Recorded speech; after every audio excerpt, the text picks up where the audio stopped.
Hey everybody, Matt Barton here with this week's Broker Minute or Two. Hope you had a great weekend.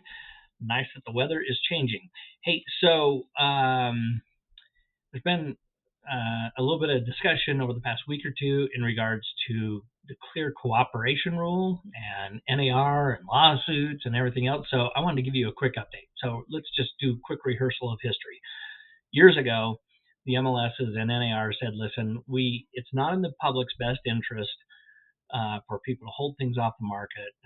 And I'm not going to get into all the details of that, but as a general rule, painting with a broad brush, sellers weren't being represented well by some listing agents holding it and seeing if they could, like, for instance, double-side it and things like that.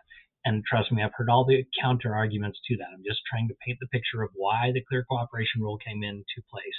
There were even informal private networks between some companies that we would share with each other, but we wouldn't share with the general public, which basically means there weren't as many people competing for the property, which means, as a general rule, the pricing didn't go up as much as it could have or should have based on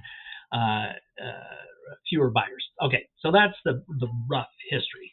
All right, so we had this national settlement that came about last year because of initially one lawsuit, but then ultimately more lawsuits.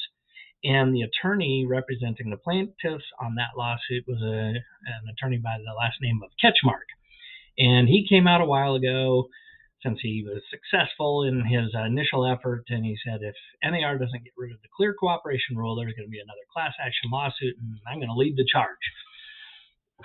It's not the only reason, but it certainly got people's attention. And so NAR has met on this and basically come out with a new policy and or rule in regards to clear cooperation. And I wanted to quickly go through some of the ramifications of that NAR rule change, which, frankly, let's start off with this. It's actually not required to go into place, the change, until September. So first of all, take a breath, breathe, relax. But now that I've said that, and our own MLS is UtahRealEstate.com, and I know Washington County and others are taking a look at it and trying to strategize the best way to implement their version of what NAR's rule change is. Okay, so this was put out by UtahRealEstate.com. I'm not going to go through all the MLSs, but this is the biggest one in the state, so I'm going to use their update as the basis for the rest of this message today. So the rule at NAR is known as the multiple listing options for sellers new policy, and it does have an impact or a carryover ultimately to clear cooperation. So let's rattle through really quickly what it does and what it doesn't do. So the first question is, will the upcoming rule eliminate clear cooperation? No, there's the short answer. If you want to read the rest, go ahead. I'm not going to cover it right now. Clear cooperation is sticking around. It's just modified. Is there anything new related to CCP? Yes.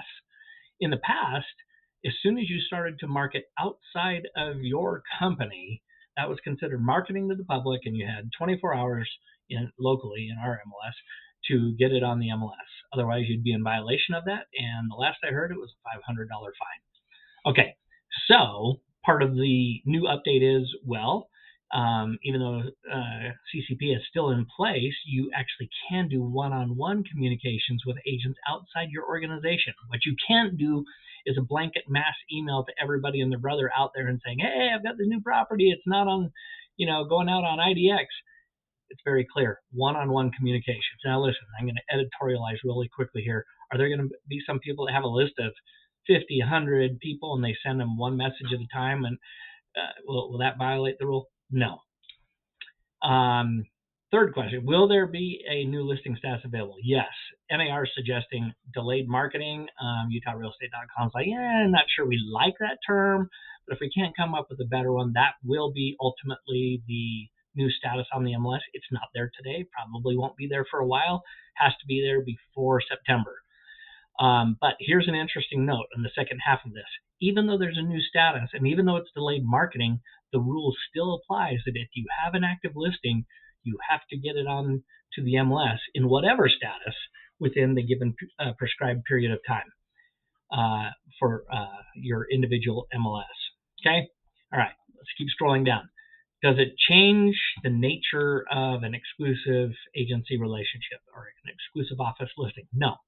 The contract's still a contract, and you can't violate somebody's a company or an agent's exclusive agency listing, or not exclusive agency, exclusive right to sell listing, or their exclusive office listing.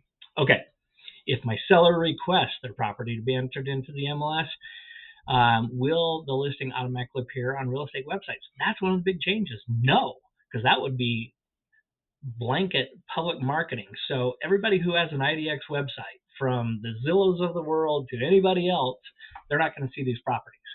And frankly, that's some of the argument that people who want a change to clear cooperation want to see is my seller may not want it going out everywhere, and they want to market it this way for whatever crazy reason.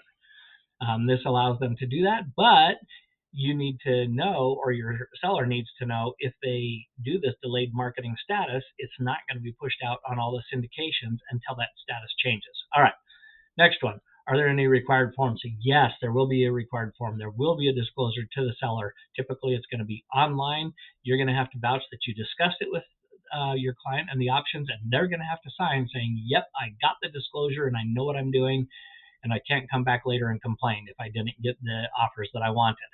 All right, we're closing in. The last two. Are properties in the delayed status option eligible for showings? Yeah, it's technically an active listing.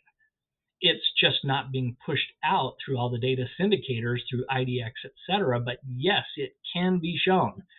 And then the last one, will properties in delayed status be included in listing alerts? Yeah, because it's an active property. And so the code, the infrastructure in the MLS will treat it just like any other active listing, and it will go out. But here's the caveat. You can see down here, yes, if it is pushed out, the person receiving it is going to be required to have an account. You can see option number 1 here. Have an account with a login on utahrealestate.com and be logged in order to see the details. And 2, they must have accepted your connection request to receive emails from you. So those are the caveats for it to show up on alerts.